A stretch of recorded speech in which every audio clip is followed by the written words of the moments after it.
Welcome back. So today we're going to read a story titled Fiona's Luck. So let's go ahead and get started. Fiona's Luck, written by Teresa Bateman, illustrated by Kelly Murphy. Once, luck was as free to be had in Ireland as sunlight, and just as plentiful. It filled the air, and anyone could grab a handful of it as the need arose. This was largely due to the leprechauns, for they made luck like cows made milk. Then the big folk arrived in Ireland. They were so large, the luck clung to them wherever they went. Something will have to be done, the king of the leprechauns declared. We can't have those huge people soaking up all of the luck. What would be left for us? So under the king's orders, the leprechauns wove fine golden thread into magical nets. Then, late one midsummer's eve, when the luck was at its height, they swept it up and stored it all in an oak chest by the king's throne so he could distribute it where and when he chose. But the leprechauns had been too thorough. They not only scooped up all of the leprechaun luck, but any other luck that had been floating around as well. The land of Ireland fell into a time of great misfortune. Hens gave no eggs, the cows would not let down their milk, the potatoes rotted in the ground. Now it happened that in Ireland there lived a woman named Fiona. She knew the lack of luck had to be the work of the leprechauns, so it followed that they alone could restore good fortune to the land. But getting luck back from a leprechaun would be like squeezing water from a stone. Not that it can't be done, but it usually requires more strength than you're apt to have. Sometimes cleverness, though, is worth more than strength. So Fiona took her last coins and used them to buy a cow and some chickens. Then every morning and evening, they would take that cow into the barn. When she emerged, she would be carrying 2 buckets, slopping over with whiteness. "Aye, she's a fine cow," Fiona would say to anyone who asked. "I am lucky to have her." Soon the rumors began. While others were short on luck, Fiona had pails of it. Every morning, Fiona would go into the chicken coop and emerge with a covered basket bulging with curves. "The hens seem contented," she commented to her neighbors. "I am lucky to have them." Soon the rumor spread. While others were short on luck, Fiona had baskets of it. Then Fiona began digging in her garden and filling her wheelbarrow with round, dirt-covered lumps. "It's not a good year for potatoes," Fiona said to all who passed. "Still, I'm lucky to have what I have." Now the rumors had wings. While others were short on luck, Fiona had wheelbarrows full of it. Naturally, word of this unexpected luck made its way to the leprechaun king. One day, Fiona was walking across a green meadow when she suddenly found herself surrounded by a small crowd of the fair folk. In a trice, they grasped the hem of her skirt and ran around it in a circle. She turned to keep the skirt from wrapping around her knees, and as she turned, the landscape blurred. When it sharpened again, Fiona found herself beneath the earth, in the throne room of the leprechaun king. It was a glorious cavern with rich tapestries hanging against the giant granite walls and the floor cobbled entirely of jewels. Torches and candlelight made everything sparkle and music filled the air. In front of Fiona stood the throne, and on the throne sat the leprechaun king. He beckoned to her. Fiona approached, her eyes scanning the room for the missing luck. She was sure as smoke loves fire that the king would be keeping it close to himself. As she curtsied, she spied the oak chest. It was glowing slightly, sealed by a spell, since everyone knows that no lock can hold luck for long.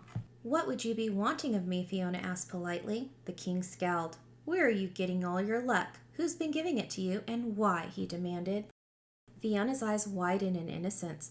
"I have no luck," she declared. "Indeed, here I am, a captive of the leprechauns. If that's luck, you can take it." "So, you claim to have no luck?" the king inquired, raising an eyebrow. "Well, let's put it to the test, and then I will prove that you've lied to me. As forfeit, I'll take all your luck and have you put it with the rest that I guard." His eyes flickered toward the chest. Fiona frowned.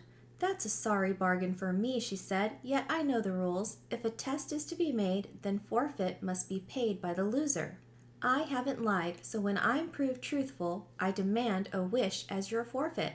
The king's eyes turned shrewd. "Agreed," he said slyly. "I'll give you a wish for exactly the value of the luck you have, if my tests prove me wrong." Fiona knew she was being cheated. A woman with wit, though, can turn even a leprechaun's cleverness against himself. She glanced at the chest and then, barely keeping a smile from her lips, nodded. So the agreement was made. At the king's gesture, one of the magicians brought out a low table and placed upon it 3 beautiful shells. Under one hid a small gold coin. Then he whisked the shells around and over and under in a blur no human eye could follow. Now, said the king, where's the gold? There was 1 chance in 3 of her picking correctly, and a person with good luck would find the gold every time. Even a person with a little luck would find the gold occasionally. But though they played the game over and over again, Fiona could never locate the coin. It was as if she had no luck at all. Another test, the king ordered. A leprechaun harp was brought forth. Now leprechaun instruments make music by the luck of the player. A person with good luck would be able to play something just by stroking the strings. Even a person with just a hint of luck could probably finger out a simple melody, but in Fiona's hands, the strings went out of tune, and no matter how she stroked and plucked, nothing but ear-bending noise resulted. The king shuddered and frowned. Could he have been mistaken? Perhaps the last test would prove him right. Bring out the chess set, he demanded. He and Fiona faced each other across the board. The king made his opening move. Nobody could hope to beat the leprechaun king, for he was steeped in luck. But a person with good luck could last a while against him. Even a person with just a bit of luck had hopes of making a few good moves. Despite the king trying his hardest to lose, Fiona was beaten soundly within 2 minutes.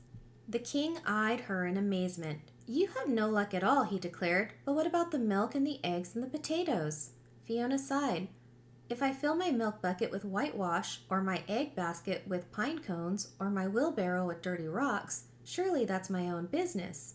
I told you I had no luck, and I didn't lie. Now I'll take my wish and be on my way. The king nodded slowly. Indeed, I did promise you a wish, but for exactly the value of the luck you actually had. You've proven to me that you have no luck at all, so that's all you can wish for. Nothing. He smiled at the cleverness of his reasoning, all well within the limits of leprechaun law.